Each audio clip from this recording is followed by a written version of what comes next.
Recording. All right. Hey, we're recording, Rachel.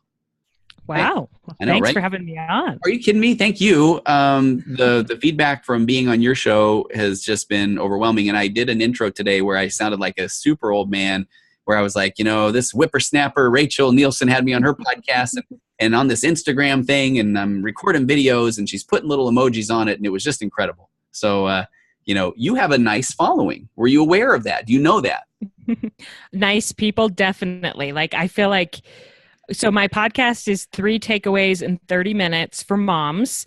So it's just like this group of women that really want to improve as mothers, and they're so kind and engaged and smart, and they leave like the best questions and also suggestions of their own that go along with the episodes that are just so great. I've just loved the community, the people that I've gotten to know from interviewing them on my show, like you, and then also all the people who have found it and have commented. It's just been awesome. It's been such a blessing. It's fun. And here's my authentic moment here. My truth is, so I was on your podcast to talk about parenting, which I love.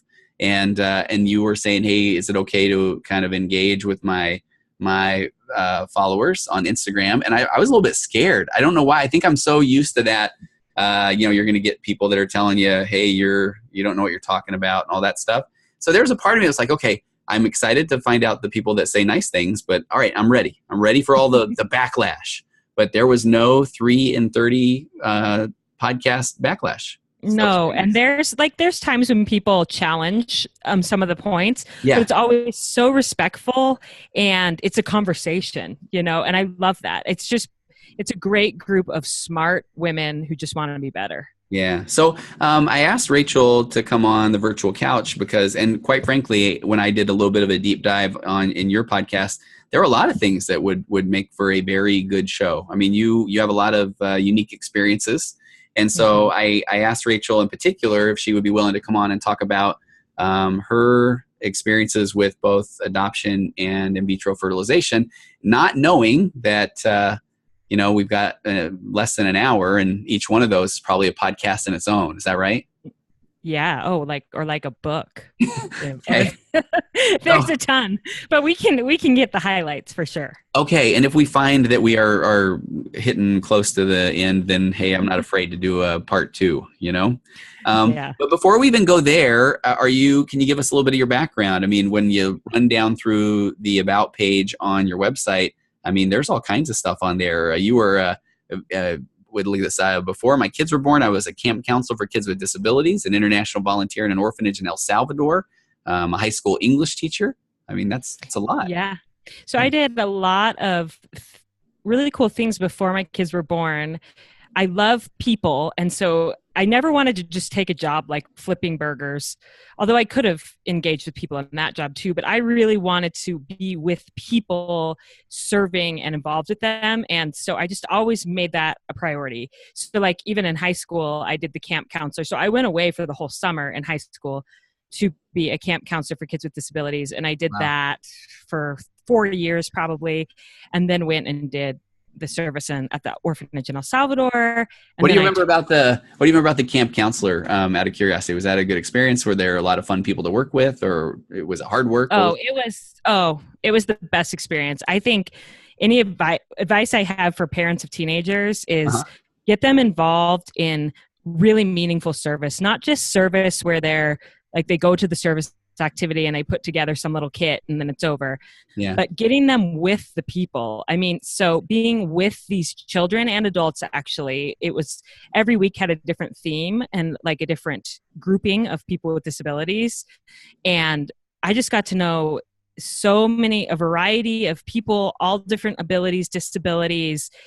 I had to get up in the middle of the night to help them go to the bathroom. I had to do G-tubes and catheters and transferring in wheelchairs. And I mean, that is the best thing ever to teach a teenager to be grateful for their life and a little perspective, Yeah. So it was amazing. And my campers all just taught me so much. They were so positive and we had so much fun at camp.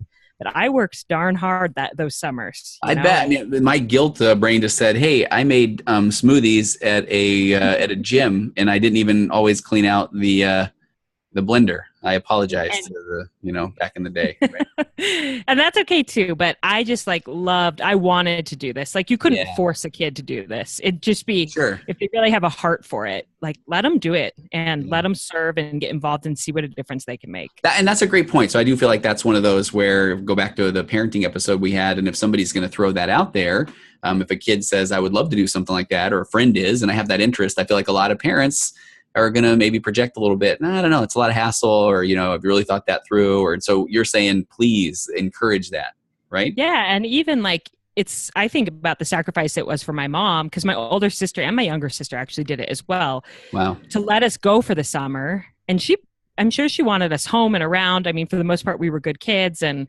there's probably a little bit of anxiety to let us go away to overnight camp for the whole summer.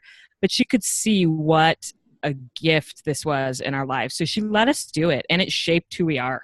Wow. For sure. Let me do, so that we can get to the good stuff. Can you give me a couple minutes on, tell me what you remember about El Salvador? What was that like? Yeah. So El Salvador was kind of an extenuation of camp.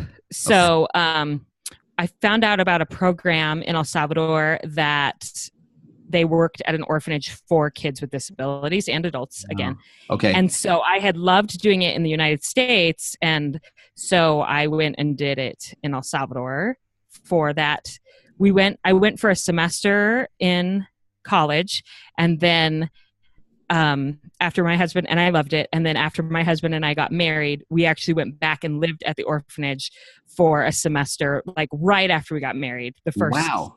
Yeah. So that was awesome.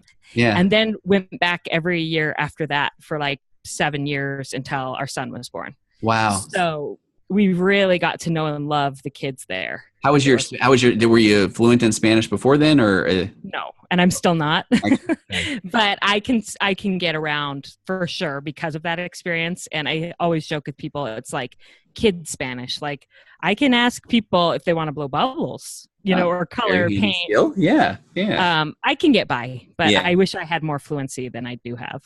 Okay. And I would love to spend 15 minutes talking to you about your time as an English teacher. I mean, what are the most annoying things you hear people say?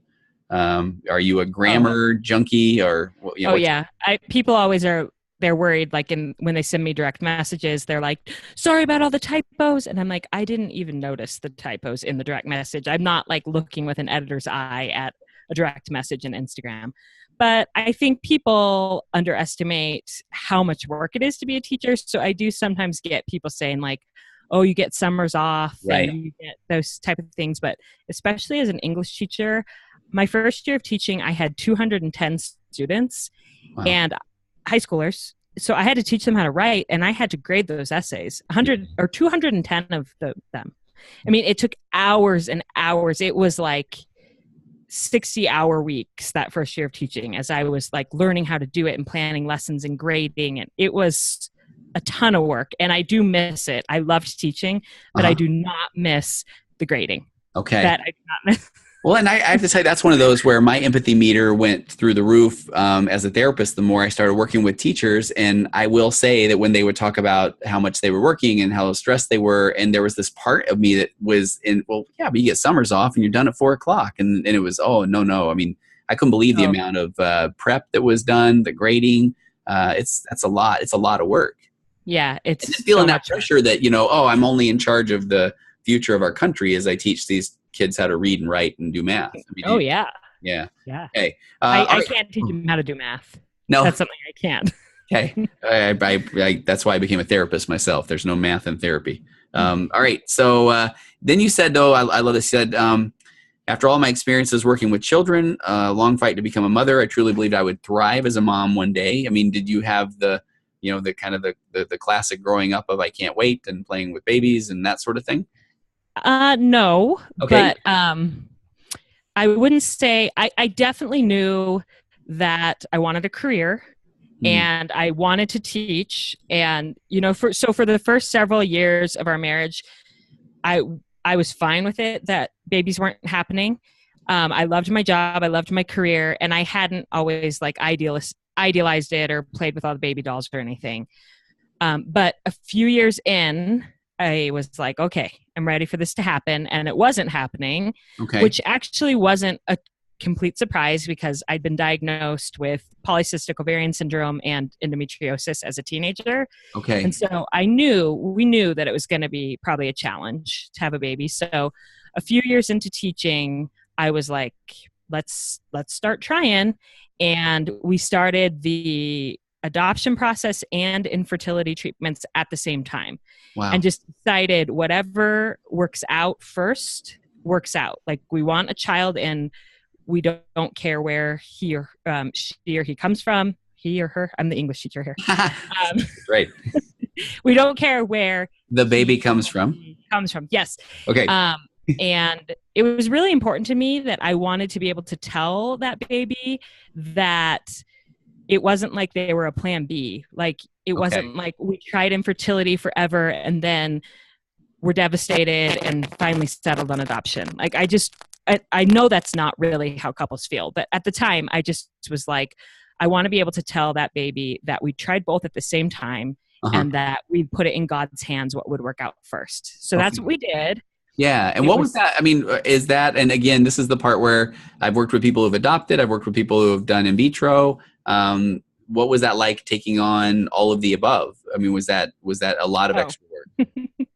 It was excruciating. And looking back at it, I love in theory the idea of just doing both at the same time and letting God decide, but it was so emotional because both of those routes are incredibly emotional. Okay. And so to be doing them both at the same time was probably, I didn't know going into it how hard each of those routes would be. Had I known, I probably would not have done them both at the same time. Well, and Rachel, maybe if we even look at this as people are going to listen that are contemplating what to do if they have not been successful in trying to have a child, what do you looking back, what do you take into consideration at that point? Oh gosh, what would I suggest about which route you mean? Yeah, sure. I mean, obviously that's like an intensely personal decision. Yeah. I guess, what are the challenges maybe of each? The challenges of each, well, with the fertility treatments, you're getting lots of, hormone, and you're not yourself really because you're overly emotional and you have these drugs in you, and then you add all the the natural emotion of just wanting to have a baby and it not happening. And so it's really medically, your body is, not your mind and your body aren't really your own at that time.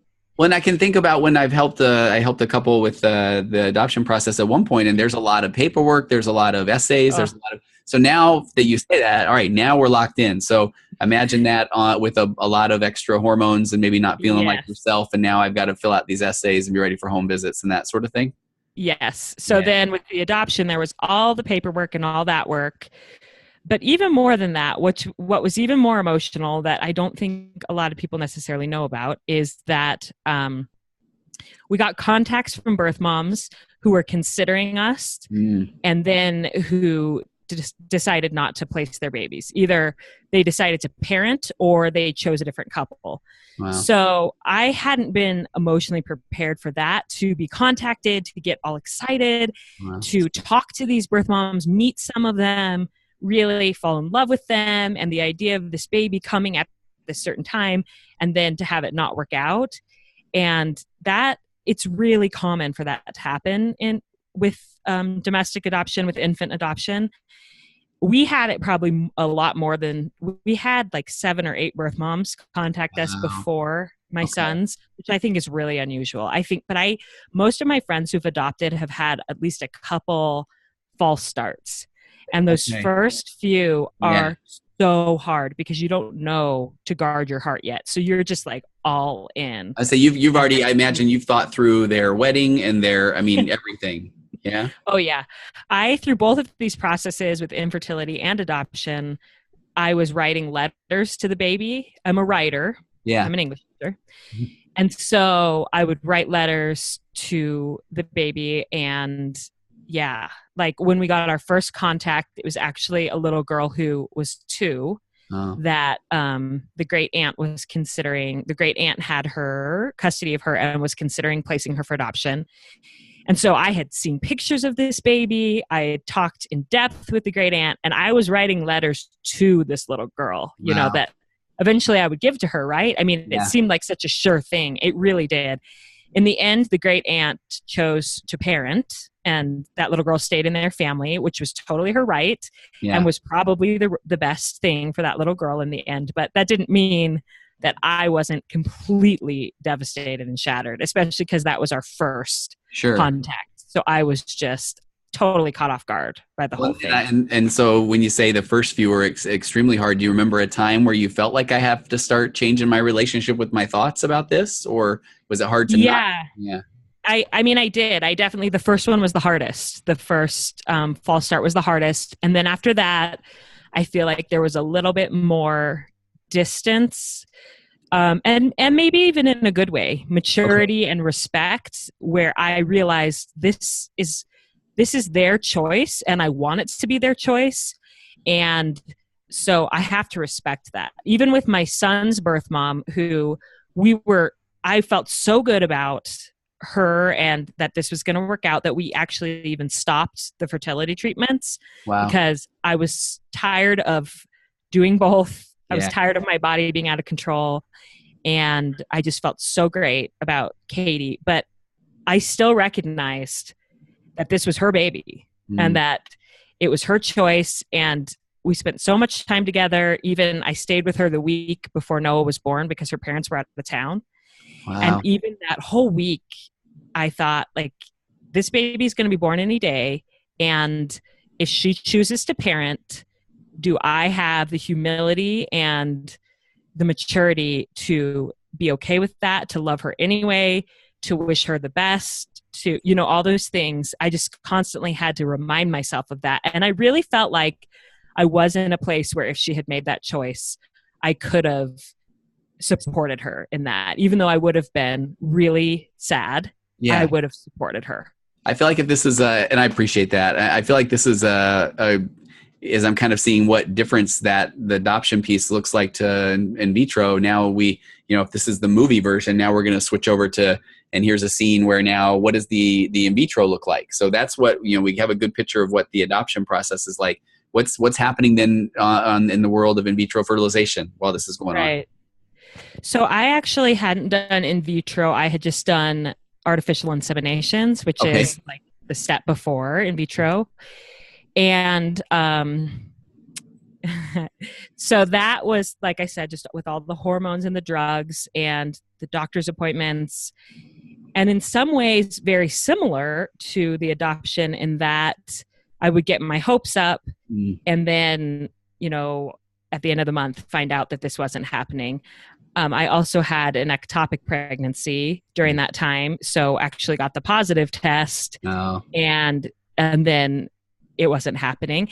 You know, there's so many parallels with just any pregnancy. Like, it's not a sure thing. And we all, even after they're born, it's not a sure thing, you know, that something bad can happen to these babies, these precious babies. And even as they grow, and just as a parent, that realization and giving your heart to God and being like, I could be okay, or I could forgive, or you know, like, it's scary as a parent. And I think whether you're doing infertility and worrying about a miscarriage, or adoption and worrying about a reverse adoption, or you have your babies and you're just worrying that they'll stay healthy, you know, like, it's just a big exercise in trust, right? And I feel like, well, I mean, were there times where now you maybe had a false start and you also, here went the month and you weren't pregnant, or were those things then happening in conjunction? Oh yeah, they were happening at the same time all along. You know, that whole year that we got the 8 contacts and that we did fertility treatments. Tell me what was the relationship like with you and your husband? I mean, was it hard to talk about these things, or do you feel like that was something that brought you closer? Or I definitely feel like it brought us closer, and maybe that's just in retrospect, like rose-colored glasses. I'm like, oh, it brought us so much closer. But it was also extremely hard, and I've actually written an article about how to support your marriage through infertility.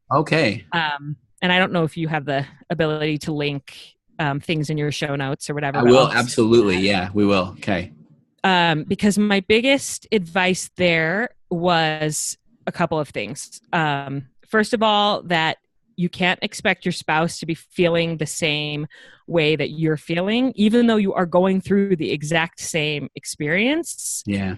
As a woman and a man, like, it's just different. And there were times when I was angry that Ryan wasn't feeling the grief and the loss in the same way that I was. For example, I can remember one time saying to him, I can't think of anything except for adoption. Like, all I ever think about is adoption. Isn't that so crazy how that's all that you can think about? And I just assumed he was the same way. And he was genuinely bewildered. He wasn't trying to be insensitive, but he said, "What is there to think about?"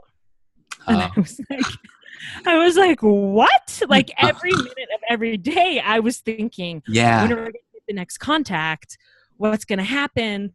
You know, all these things. Whereas he was more going about his daily life and thinking, like, when it happens, it happens. Yeah. And so then I was upset and I felt hurt. Like, if I were pregnant and he were seeing my body change, he would be thinking about this more. So then that, like, brought up my infertility grief, because I wanted him to, like, I don't know, kind of like pamper me, or I felt like he should be taking care of me better or something. I'm not exactly sure, but we had those moments where I was just angry that he wasn't feeling the same things that I was feeling. Yeah. And I wanted him to meet my needs when he didn't even know what my needs were. Yeah, that's what I was wondering, right? Okay. So, I mean, man brain has a tendency to do the good old compartmentalization, and so if he's not thinking about it, then that assumption's there that you're going about your day as well, right? Right. Yeah, and that's one thing that I mentioned in that article is that you really need to meet your own needs, like, or tell him what you need. You know, that, like, if you are feeling super stressed out and you need to go get a massage and that's in the budget, like, book it for yourself. Yeah. If you need a day with your sister to talk because your sister gets this, like, make sure that happens. Do what you need to do, or let him know, I just really need you to hold me and snuggle me tonight, or whatever it is. But don't expect him to just read your mind and know what you need. Big plug for the whole, one of my soapboxes, EFT. I mean, give it a voice, right? Yes. Or else we're resenting things and he didn't even know, and we don't want to find out a decade later, why didn't you ever tell me? Yeah. You know, I before we get too far away from this, I do want to say one of the first things that I remember as a therapist that hit me hard was doing couples therapy before I really didn't know what I was doing. And there was some conversation about a woman having a miscarriage, and she looked at me for support and validation of how devastating this is for women. And it was literally, I remember the first time, I don't remember how long I've been practicing. And the guy looked at me, and I think he wanted me to validate him, and that, hey, I told her we'll try again, and thank goodness she stopped and had the voice to say, that's where she said, hey, I've already seen the baby clothes and the baptism and the first day of school and the wedding and the mission. I mean, it was like, and I was about breaking down, and then I was able to pull myself together and say, that's exactly what I was going to say, as the therapist. And so I think, and I'm only bringing that because I think, guys, hey, this is a big time to not to just listen and have some empathy. Yeah. And there was times when Ryan was so great about that. I mean, overall, he was so loving and nurturing. And I remember one night when we got the news that a mom who'd picked us changed her mind. So one of those reversals that I just laid in bed and sobbed my heart out. And I just remember him hugging me and holding me till I fell asleep. And then he got up and he deep cleaned the entire apartment. Oh, what a champ. And I feel like it was just like, he was like, I can't fix this for her. Like, I don't know what to do. Yeah. I am going to clean this house for her. And that was just a simple way to show that he cared and he was thinking of me. I always just feel like any gesture of love, if you don't know what to do, just do anything to show that you're thinking and that you love someone, and that should be good, I love it. And rather than is there anything I can do? Because when people are kind of feeling down, they're not going to lay out the laundry list of things to do. So Totally. that's great. I mean, you were one Oreo milkshake away from that thing just being perfect, right? Yes, Yeah, that's true. And exactly. he does make an awesome Oreo milkshake, Is he actually. really? Okay. All right. Peanut butter Oreo. It's All right. awesome. I love peanut butter. I love Oreos. You kind of lost me on putting them together, but we can continue anyway. Okay. So what's, you drive now. So now we've got, I love how you've laid out that, yeah, these are two separate things. They're going on at the same time. What an emotional journey, roller coaster. So where do we go next? So I feel like I should clarify just for listeners who aren't familiar with my story. So Okay. In the end, Noah did come to us through adoption. Hmm. And then after Noah was born, we did in vitro for our second baby. So we've done both. Yeah. And so we have a son who's adopted and a daughter who we conceived through in vitro. And it's been just like a great experience and hard, but lessons that I would not change and I would not trade. And one of the most meaningful things for me has been the open adoption that we have with my son's birth parents. Okay. Talk about that. And that's one of those where I don't 100% know the terminology. So I could pretend I do, but I want you drive. Okay. So adoptions have varying levels. I mean, sometimes they're completely closed where there's no contact or very limited contact with the birth mom. You may know her first name or something like that, but nothing more, or not. You may not even know that. But I feel like that's becoming less and less common. In recent years, it's more common to have open or at least semi-open to some level of adoption. Okay. But it's totally individualized. So people often ask me, like, did you set out, like, did you have like a contract of what you would do, or how exactly does that work? And maybe some couples do that, but I haven't really heard of that. Like, I do know there's some of that in our area. That's, and I don't know if that's a California thing per se, but I do know that's a little more popular here. Yeah. Okay, well that's interesting. Where they actually like formalize how much. Kind of lay some of that out ahead of time. Yeah. And I do think that you can do that, like with your caseworker, your social worker, talk through it, lay it all out. But as far as I know, at least in our experience, it wasn't anything like legally binding. Okay. We didn't sign anything. We maybe like discussed what would be preferred. Yeah. And then left it, really let it unfold. That's the way that I would describe it. We both knew going into it, all of us knew that we wanted an open adoption. Okay. That I really felt like it would be the best thing for Noah if he knew his birth parents, and if he knew why they chose adoption for him, all of those things. I also felt like it would be the best thing for Katie, his birth mom, if she continued to know that he was loved and cared for and protected. Yeah. What I don't think I realized at the time was how much it would bless me and me personally, the relationships that I've developed with them and the ways that I've learned about love and the ways that I've grown. I would never, if I had a choice, I would never do it differently. Okay. But all that to say that it has been one of the hardest experiences of my life too, figuring out how to navigate and how we were going to do this open adoption, because it wasn't all laid out beforehand. It couldn't be, because we didn't know exactly how it would feel. Yeah. And how much contact would be too much, and if it would make her sad to see him or sad to see pictures, or if it would be comforting to her. We didn't know any of that. So we knew we wanted contact and openness, but I don't think we knew quite how much. And that that evolved over time. I feel like there was give and take as we learned more about each other and as we grew to trust each other over the years. So Katie, his birth mom, was 16 when she had him. Actually, I think she had just turned 17 when she had him. And his birth dad was 18, and Drew. And we knew we wanted to stay in touch with both of them. And then over that first 2 years, I would say it was really hard to figure out what that would look like. But we just stuck it out and like we all just really tried to let love for Noah drive, like be in the driver's seat. Yeah. And so the hard things were things like this. She was a teenager, so she wanted to post to social media. So there would be things like, pictures of Noah, and then I miss my baby so much, stuff like that. And so then I'm like, okay, how do I feel about this? And I would have to work through my own emotions of feeling a little bit maybe possessive, or I'm not exactly sure what, but that feeling of like, is this good for my baby to be online? Is it okay that she calls him her baby?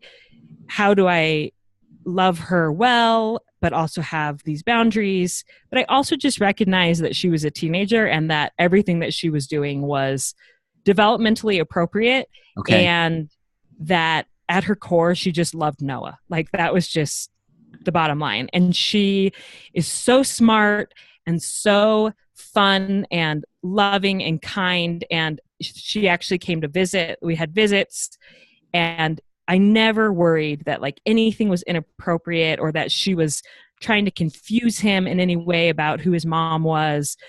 So the more that I grew to trust them with those visits, and Drew would come too. Yeah. Like, I could see that they were respectful of us as Noah's parents, that they loved him so much, that they were growing up and maturing. And I really had to like let go of some of my own kind of natural man feelings of possessiveness, and just recognize that the more people who loved this baby, the better. That's a great example of how did you get through that? Was that did you just have to kind of let that go? Did you talk that through with Noah's birth mom, or how did that work? Like that with social media, that's a great example. Yeah, I never directly talked through it with her because I was very sensitive of where she was at and that she was grieving, and she grieved hard. Like, I feel like she kind of went through a honeymoon period for the first 9 months of Noah's life where she was like smitten with the adoption. And then like 9 months to like 18 months, I think she felt some regret. I think some of her other friends had babies and decided to parent. Wow. And so she saw their pictures on social media that were, of course, the highlight reel of their cute babies. And then she's like, well, maybe I should have done that. All totally appropriate, natural parts of the grieving process. Sure. And so I just sort of stood back and tried to respect that. And so I didn't directly talk to her about it because nothing ever made me nervous enough, or like there was nothing that I thought was inappropriate and I needed to talk to her about it. It was just kind of me walking through her. That's good. So you had some awareness around it. You could maybe talk through it with your husband, and that would exactly. Yeah. And I did talk it through with my husband.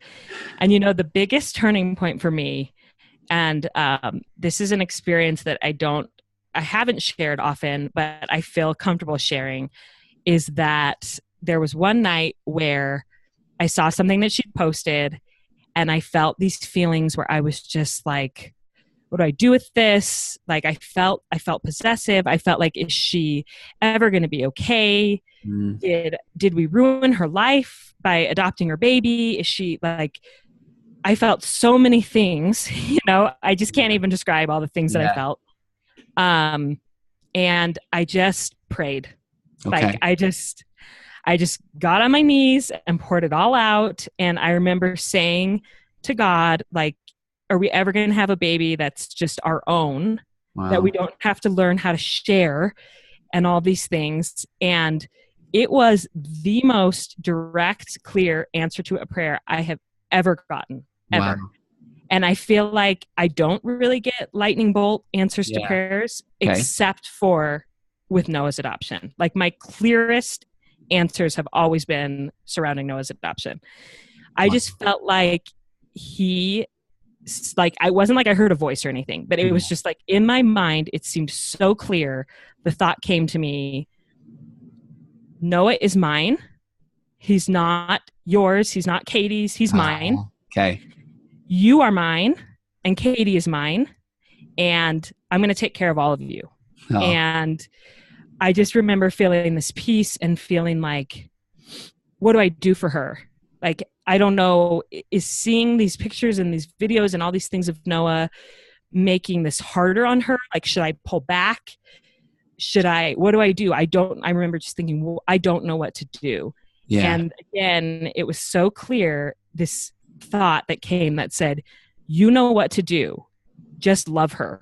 Okay. Like that, it was That's just beautiful. like, That is, I mean, it was just so clear. It was like, you know what to do when someone's having a hard time. You just love them. Like, just pour more love on her and involve her more. Sorry, this is a little bit emotional. oh, please. That's, I mean, imagine coming out of that and not worried about, what she's posting this or this. And it's just love her. I mean, that gives me chills to kind of think about what a relief and what a comfort and what joy that must have brought. Yes. And it was like, and think of all the ways that you can involve her in Noah's Wow. life and let her be a part. And then she won't feel so much grief and so much, like, she'll know that she's still a part and she's still important. And so I feel like that was a turning point where Yeah. I really let go of all those feelings of possessiveness, of whatever it was that I was feeling. And I just was like, we're all in on Yeah. this open adoption, And so she's been at his birthday every year. She's been at different holidays. And this is a little heavy. Yeah. I think I know. I mean, You know where this is going. yeah, I do. Yeah. But Katie actually passed away this past November. Yeah. She struggled with extreme depression, and she took her own life.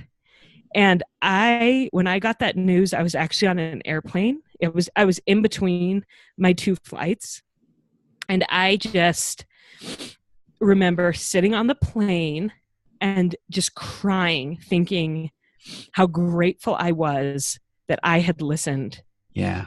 to that prompting, 4 years ago, to just love her and to just let her be in our family. I didn't know how the story would end. And it's not ended. It's not over. Like, Right. she's still going to be very much a part of our family, and we're going to talk about her, and Noah's going to know her. But I just cried thinking, what if I would have pushed her away? What if I wouldn't have loved her, And what a blessing and a joy she was in our life and in Noah's life. He knows her. He has memories of her, and I know her, and I have memories of her that I'm going to be able to share with him. And the biggest blessing is that his birth dad is still really involved in his life. Yeah. Which is really unusual. Most of the time, birth dads are out of the picture even before the baby's born, a lot of the times. But Drew is like a rock and is still in his life, and has come to visit us since Katie's death. And we just all sat around and talked about Katie and how much we loved her. And Drew also loves her and knows her. And he just has said, like, he's going to know his birth mom. Like, I'm going to help him to know his birth mom, and he will actually know his birth dad because he'll be here and he'll be in his life. And I'm just overwhelmingly grateful. Like, it's the biggest blessing of my entire life that we have brought them into our family. Like, there's no experience like it. I recently told someone, I think that being at Noah's birth, because I was there in the room, I think that was one of the most amazing experiences in my life, is what I said. And then I thought, and I said, no, it was the most amazing experience of my life, for sure. Wow. Becoming a mother. Yeah. And also watching Katie give birth and go through that. And she insisted that I be the first one to hold him. Wow. And so holding Noah for the first time, showing him to Katie, sharing that joy with her. And Ryan came right in. He wasn't actually in the room when she gave birth, but immediately, as soon as Noah came, he was in there hugging me. We were all there. It was a little piece of heaven on earth. That kind of love, that kind of unselfish love, best moment of my life. Taught me more about love than any other experience I've ever had. I love it. I do, you have a podcast episode where you talk about that experience with Katie's passing. And that's a powerful episode because you do talk about how you can grow from these really difficult experiences. And so I hope that people will go listen to that episode because that one resonated with me. But I had no idea of that story about the prayer leading. Yeah. I've wanted to share it on my podcast and I will eventually, but I haven't quite found. I actually tried to record it shortly after she passed away and I couldn't. Okay. It's still so fresh for me. I mean, she only died in November. What is that? 6 months ago? 6 months. Yeah, 5-6 months. I mean, every day I think about her every day. Like she's on my mind. She's in my heart. And it's really, really fresh for me still. But I also want to share this message of just loving people. And open adoption can't be this way for everyone. If she had drug addictions or different things where I felt like it was risky to have Noah with her or anything, I mean, even in that case with an addiction, it might have been okay. I mean, but in some situations, obviously as a parent, you have to think through it and think what is safe for the child, what is best for the child. Yeah. In this case, though, these were two good kids that had gotten pregnant. Yeah. And I just felt so compelled to allow them to be part of Noah's life. And little did I know what a blessing it would be in my life and in our whole family's lives. And we're going to be connected to her family and Drew's family forever. They're our family now. Yeah. Rachel, let me ask you, we've with the time we have left, do we have time to kind of cover the in vitro, or do we hold that off, or what do you think? I mean, I'm so grateful you shared the message of open adoption and Katie, and what do you think? Yes. Yeah, I mean, we can't go into it as much, but yes, we can talk and about let me, two things. One is I didn't want to get too much further down the road. When I so confidently said, hey, I don't know anything about open adoption, but I know all about contracts with it, I did a quick look in front of me while we were talking, and I've had some experience with people who have done surrogate contracts. So I I don't know anything about a pre-adoption contract, but in the world of surrogates, then there's contracts. So if anybody was listening and thinking this guy doesn't know what he's talking about, they were correct. And so there's that part. Okay, so and I could be totally wrong on that too. But I just know in our situation there was nothing completely outlined. We just had to let it evolve. So we've got a few more minutes. Do you want to kind of give us here's the IVF story and you know how wonderful that was. And I'm going to close a blind behind me. So okay, go ahead. Yeah. I would say that with IVF going into it, I was just really, really nervous about going down that path again with the hormones and the uncertainty of getting pregnant and could I lose this baby, all those things. But I do feel like Noah's adoption is what gave me hope and strength, thinking about how God had known all along that Noah was meant for our family. Okay. That in retrospect, I could see that God had guided it all. And so it was easier for me to have more faith and trust the second time, thinking this will either work out or it won't. And if it doesn't, then there's another baby that's meant for us that maybe we need to adopt, you know? Yeah. So I just felt like I had more faith, if that makes sense. Sure. Because I had seen it. I'd seen it work out. I'd seen in the end with Noah, I was so grateful that my body hadn't worked because I got Noah. Yeah. So that was what you said on your podcast. I loved that. Okay. Say that again. Sorry. I tell him that, you know, so he knows the story of his birth. He knows his birth parents. He knows what adoption is. We've explained all that to him. And I just always say to him, I am so grateful that my body didn't work because that's how we got you. I love that. And he actually, when he was about 3 years old, someone was surprised to hear me say birth parents in front of him. And they were like, does he know? Like this? And I said, yeah, he knows. And he said, does he know what that means? And I said, well, I've told him, but let's see what he says. And I said, Noah, what does it mean that you're adopted? And he said, he thought about it for a second. And then he said, a long time ago, 3 years ago, but a long time ago to him, a long time ago, my mom's body was sick. And so Heavenly Father sent us Katie so that I could get to my family. And that's called adoption. Wow. And I was like, wow, he put it so much better than I had ever, Yeah. worded it. And so, I don't know how we got on adoption again. As you No, can that's tell, great. I'm very passionate about Yeah. it. Just that I knew that God would get us the baby that was meant for our family, whether it was with this in vitro or whether we ended up adopting again. And what's the difference in age then? So between your kids? 3 years. 3. Okay. Gotcha. So that was the time. Okay. Yes. Yeah. So about that time. And I skipped all of the inseminations. I didn't want to do all that again. Okay. I was like, those didn't work. So let's just go straight to in vitro so I can spare myself some of the months of that. Yeah. And so we did. And I was so blessed that it worked the first month, or not the first month. It takes several months, but the first time that we implanted frozen embryos, it worked. And so grateful for that. The ability to get pregnant with my daughter, whose name's Sally. Yeah. And, so I feel like in vitro, it was very similar. I feel like I don't have much distinction between my period of time with the IUIs and in vitro. Like it was all similar in that it's just really hard to put your body and your mind in a place where you're not in control because the hormones are messing with your mind a little bit. Wow. And then your body, like you are examined in the most like sacred places, and it's so like medical, and you go to these appointments and you just feel like so empty sitting alone and being on these tables. And especially when we did infertility the first time, my husband was in dental school. And so he didn't have a lot of control over his schedule.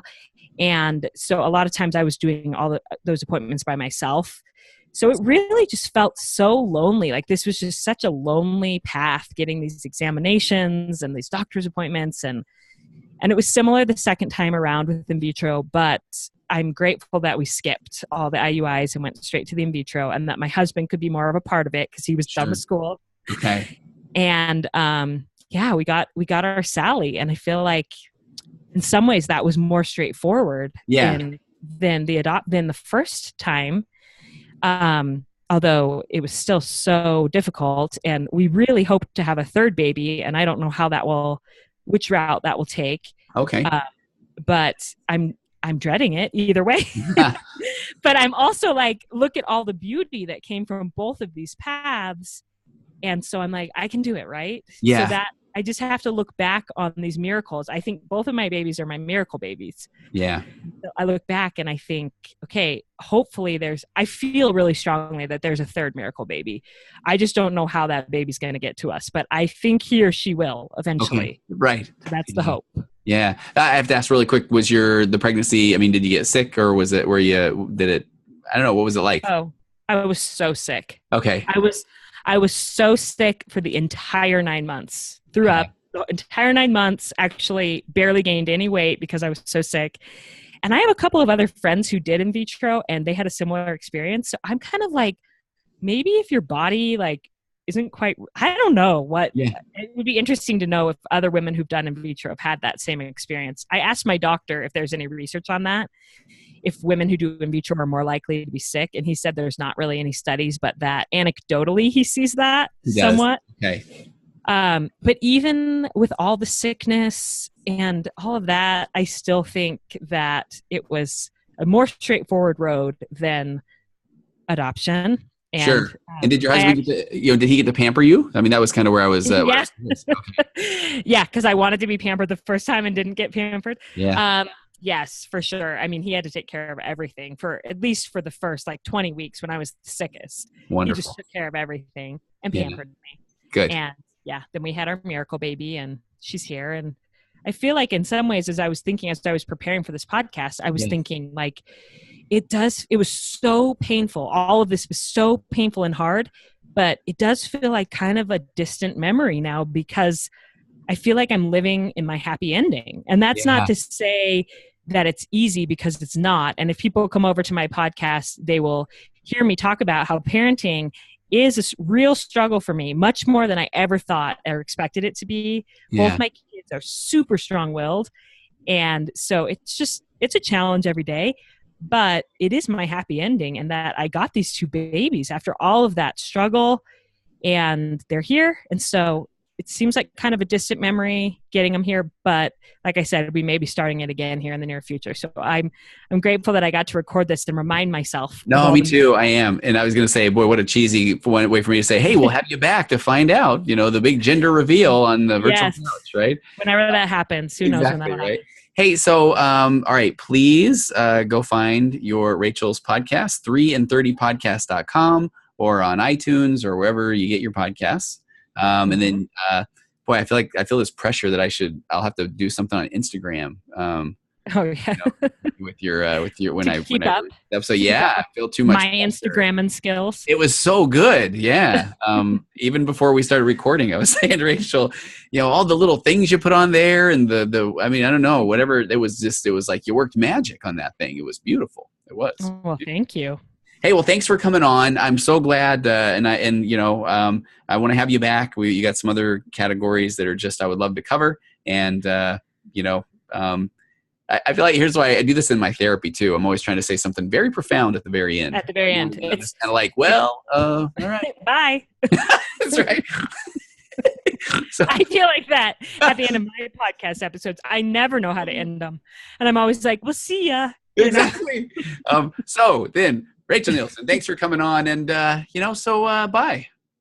Bye.